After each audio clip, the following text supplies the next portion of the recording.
Hello and welcome to IEIT classes.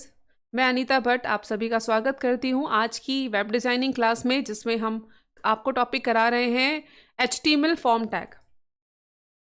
Forms are used to collect information from the user and form is a format to collect correct and complete information and save it for the future use.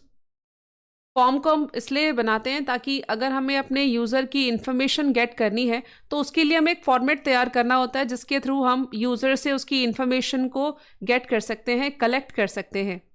तो web page पे form बनाने के लिए आपको जो HTML tags का use करना है, उनमें से कुछ टैग आपकी स्क्रीन पे है, जिसमें सबसे पहले आता है HTML में फॉर्म टैग, जिससे हम फॉर्म की शुरुआत करते हैं। और फिर हम यूज़ करेंगे input type text box, single line text box में एंट्री करने के लिए। टेक्स्ट नंबर है, text area for multi line text box. इसके अलावा हम यूज़ करेंगे इनपुट टाइप पासवर्ड, ईमेल, और बटन बनाएंगे सबमिट का, रीसेट का और नॉर्मल बटन। तो चलिए इन सब टैग्स को समझाने के लिए अब हम चलते हैं यहाँ पे सबलाइम स्क्रीन की तरफ। सबलाइम में मैंने ये पहले से ही एक पेज बना के रखा है जिसका नाम है form.html, और मैंने इसे अपने फोल्डर के अंदर सेव किया है। फॉर्म बनाने के लिए सबसे पहले आपको लगाना है फॉर्म टैग। और फॉर्म टैग में सबसे पहले अगर आपको, जैसे मुझे फॉर्म के बारे में क्या क्या इन्फॉर्मेशन चाहिए यूज़र से, तो अगर मुझे चाहिए नेम, तो मैंने यहाँ लिखा टेक्स्ट नेम, और उसके आगे मैंने यहाँ लिखा इनपुट टाइप टेक्स्ट। तो इनपुट टाइप टेक्स्ट लिखने से एक सिंपल टेक्स्ट बॉक्स बन के आ जाएगा। और नीचे मैंने यहाँ लिखा, मुझे यहाँ पे एंटर कराना है फादर्स नेम, और फिर मैंने यहाँ लिखा इनपुट टाइप टेक्स्ट। अब ये दोनों ही टेक्स्ट बॉक्सेस की कोडिंग के बाद मैंने इस फाइल को कर दिया सेव। और मैंने अपनी फाइल को पहले से ही बना के जो डेस्कटॉप में रखा है ना, ये मेरा फॉर्म है form.html। इसको मैंने रन करके दिखाया आपको। तो आप देखिए, आपको यहाँ पे नेम के आगे एक टेक्स्ट बॉक्स मिला और फादर्स नेम के आगे भी एक टेक्स्ट बॉक्स मिला। बट ये दोनों ही टेक्स्ट बॉक्सेस जो हैं ये सेम लाइन में आ रहे हैं। इसको अलग अलग लाइन में लाने के लिए आप BR टैग का भी यूज़ कर सकते हैं। अब देखिए, यहाँ पे आपने किसी का नाम लिखना है, तो मैंने यहाँ लिखा सुमित। फादर्स नेम में लिखा मैंने मिस्टर कुमार। तो ये जो टेक्स्ट बॉक्सेस हैं, इसमें आप डेटा एंटर करा सकते हैं, यूज़र का नेम, उसके फादर नेम, और जो भी सिंगल लाइन का आपको डेटा एंटर कराना है आप करा सकते हैं। अब मुझे करना क्या है, नेम और फादर्स नेम को अलग अलग लाइनों में लेके आना है। उसके लिए आप यूज़ कर सकते हैं यहाँ पे BR टैग का। वैसे इनको अलग अलग लाइनों में लाने के लिए हम और भी कई सारे तरीके यूज़ करेंगे, लेकिन अभी क्योंकि HTML बिल्कुल स्टार्टिंग का है, तो मैं आपको बिल्कुल सिंपल सा कोड यहाँ बता रही हूँ ताकि कोई भी कन्फ्यूजन आपको ना हो।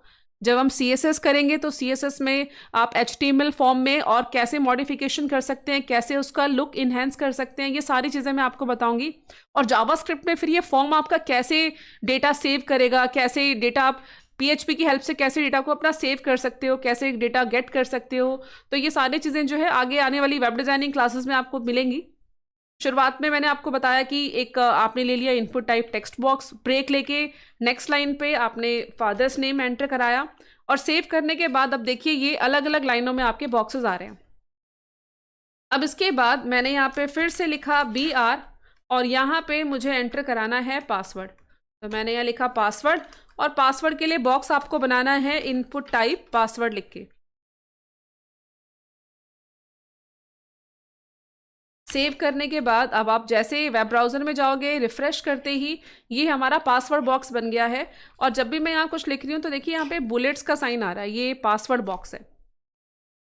पासवर्ड के बाद अब मुझे यहाँ पे अगर सपोज करो यूज़र का एड्रेस एंटर कराना है, तो एड्रेस सिंगल लाइन में तो आएगा नहीं। उसके लिए आपको बनाना है टेक्स्ट एरिया। तो सबसे पहले मैंने यहाँ लिखा एड्रेस, और फिर यहाँ लिखा मैंने टेक्स्ट एरिया। टेक्स्ट एरिया जो है ये आपका कंटेनर टैग है, तो इसको साथ साथ आपने क्लोज भी करना है। टेक्स्ट एरिया लिखने के बाद जब मैंने इसको सेव करके वेब ब्राउज़र में रिफ्रेश किया, तो ये बॉक्स बाकी बॉक्स के कंपेटिबली आपको बड़ा दिख रहा होगा, क्योंकि यहाँ पे ना हम 2 लाइनें लिख सकते हैं। जैसे मैंने यहाँ लिखा B12 न्यू दिल्ली। तो ये हमारा जो टेक्स्ट एरिया है ये मल्टी लाइन का है, और इस यहाँ देखो स्क्रॉल बार भी एक्टिवेट है, आप यहाँ पे अप डाउन करके भी देख सकते हैं। अगर आप चाहते हैं कि ये टेक्स्ट बॉक्स जो है इसकी विड्थ हमें बढ़ानी है या नंबर ऑफ रो बढ़ानी है, तो आप सिंपल क्या कर सकते हैं, जहाँ पे आपने टेक्स्ट एरिया लिखा है इसी के साथ आपको लिखना है यहाँ पे कॉल्स।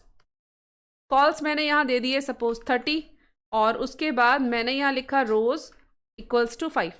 तो ये जो टेक्स्ट एरिया है ये 5 रो का बन जाएगा, और इसकी जो विड्थ है ये हो गई है 30 कैरेक्टर्स की। ठीक है, तो ये टेक्स्ट एरिया आपको यहाँ दिख रहा है। यहाँ पे आप 5 अलग अलग लाइनें लिखने के बाद आपका स्क्रॉल बार जो है ये एक्टिवेट होगा। तो यहाँ आपने देखा कि इनपुट टाइप टेक्स्ट बॉक्स कैसे बनाना है, पासवर्ड कैसे बनाना है, और टेक्स्ट एरिया कैसे बनाना है। चलिए एक चीज़ और करके दिखाती हूँ आपको। अगर आप टेक्स्ट बॉक्स की लेंथ बढ़ाना चाहते हैं, आप चाहते हो कि थोड़ा बड़ा टेक्स्ट बॉक्स बने, तो आप टेक्स्ट बॉक्स के साथ साइज प्रॉपर्टी भी यूज़ कर सकते हैं। साइज मैंने यहाँ लिखा 30। अब इसको सेव करने के बाद आप देखो टेक्स्ट बॉक्स जो है इसकी जो विड्थ है ये बढ़ गई है। नंबर ऑफ कैरेक्टर्स में आप 30 एक साथ एंटर कर सकते हो। तो यहाँ पे हमने input type text box, password और टेक्स्ट एरिया कर लिया है। अब इसके बाद हमने क्या करना है, इसके बाद मुझे यहाँ पे एक बटन बनाना है सबमिट करने के लिए। तो बटन बनाने के लिए क्या किया जाएगा, यहाँ मैंने फिर से लिखा BR, और यहाँ लिखा मैंने इनपुट टाइप। अगर मैं यहाँ लिखती हूँ सबमिट, तो एक बटन बना हुआ आएगा और उसके ऊपर कैप्शन लिखा होगा सबमिट। सेव करने के बाद हम चले गए वापस ब्राउज़र में, और एक ये सबमिट बटन हमें यहाँ दिख रहा है। ठीक है, तो सबमिट बटन के ऊपर आपको यहाँ से वैल्यू लिखने की ज़रूरत नहीं है, क्योंकि सबमिट का बाय डिफ़ॉल्ट कैप्शन सबमिट ही होता है। और अब मैं यहाँ पे एक बना रही हूँ reset button. Input type is equal to, मैंने यहाँ लिखा रीसेट, और इसके बाद एक मैं तीसरा बटन यहाँ बना रही हूँ इनपुट टाइप, आप यहाँ लिख सकते हो बटन। अब ये जो आपने इनपुट टाइप बटन बनाया ना, इसको आपको वैल्यू देनी होगी। पहले मैं आपको दिखाती हूँ कि बिना वैल्यू दिए आपके टेक्स्ट बॉक्सेस कैसे दिख रहे हैं। तो ये पहला बटन सबमिट वाला है, दूसरा रीसेट बटन है, और ये जो थर्ड बटन है ना, इस पर कोई कैप्शन नहीं है, इसके ऊपर कुछ भी लिखा हुआ नहीं दिख रहा आपको। तो अगर आपको इसका कैप्शन सेट करना है, आप यहाँ लिख सकते हो वैल्यू। वैल्यू के साथ मैंने यहाँ लिखा बटन पे लिख दिया मैंने नेक्स्ट। तो जब आप सेव करके देखोगे तो यहाँ इस बटन के ऊपर नेक्स्ट जो आपने कैप्शन दिया था ये नज़र आ रहा है। अब ये बटन जो है ना, ये बटन बन तो गए हैं, लेकिन ये बटन अभी किसी काम के नहीं है जब तक हम इसको जावास्क्रिप्ट के थ्रू कनेक्ट नहीं करते किसी इवेंट के साथ, किसी फंक्शन के साथ, तब तक ये किसी काम के नहीं है। जैसे हम अगर डेटाबेस बना के अपनी फाइल को सेव करना चाहते हैं, तो जैसे अपने MySQL आप यूज़ करना चाहते हैं बैकएंड में, कि क्लाइंट ने डेटा यहाँ पे भरा और सबमिट पे क्लिक करते ही आपकी इन्फॉर्मेशन जो है, जो यूज़र से आपने डेटा कलेक्ट किया है, वो डेटाबेस पे जाके स्टोर हो जाए। तो उसके लिए हमें वेब पेज में HTML के साथ साथ हमें PHP भी यूज़ करना होगा, और MySQL में डेटा आप स्टोर करके देख सकते हैं। तो ये तो जब आपको मैं PHP के बारे में समझाऊंगी उस समय आपको ये डिटेल में समझाया जाएगा। अभी फ़िलहाल इसका जो फॉर्मेट है वो आप समझने की कोशिश कीजिएगा, इसको बना लीजिएगा। अब हम यहाँ पे आपको एक चीज़ और बताते हैं। अभी हमने यहाँ पे नेम बना लिया, text box, password box, text area. अब यहाँ पे मुझे सपोज ईमेल के लिए मैंने यहाँ एक लेबल लिखा ईमेल, इसके आप लिख सकते हो, इसके आगे मैंने यहाँ लिखा इनपुट टाइप ईमेल।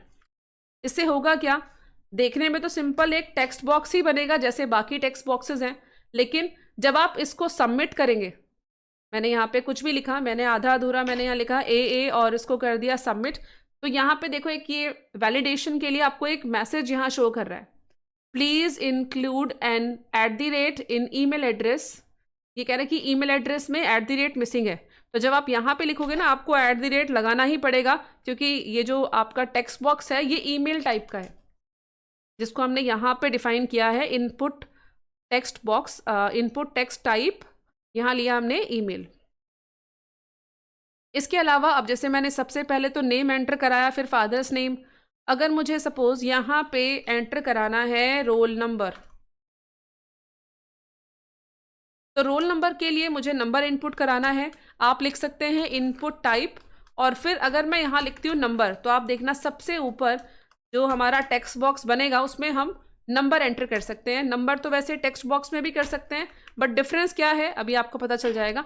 अब देखो जैसे ये नंबर बॉक्स हमने यहाँ दिया रोल नंबर के लिए, आप चाहो तो मैनुअली यहाँ टाइप करो, या फिर यहाँ पे देखोगे ना ये 2 एरो आपको दिख रहे हैं, यहाँ से भी आप ऑटोमेटिक नंबर जो है वो सिलेक्ट कर सकते हो।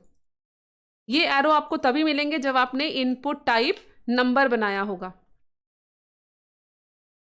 इन बटन्स को नेक्स्ट लाइन पे ले जाने के लिए मैंने क्या किया, यहाँ पे नेक्स्ट लाइन के लिए लिख दिया BR। अब सेव करके देखते हैं, ये वेब पेज पे जो फॉर्म के बटन है वो यहाँ नीचे की तरफ आपको दिख रहे हैं।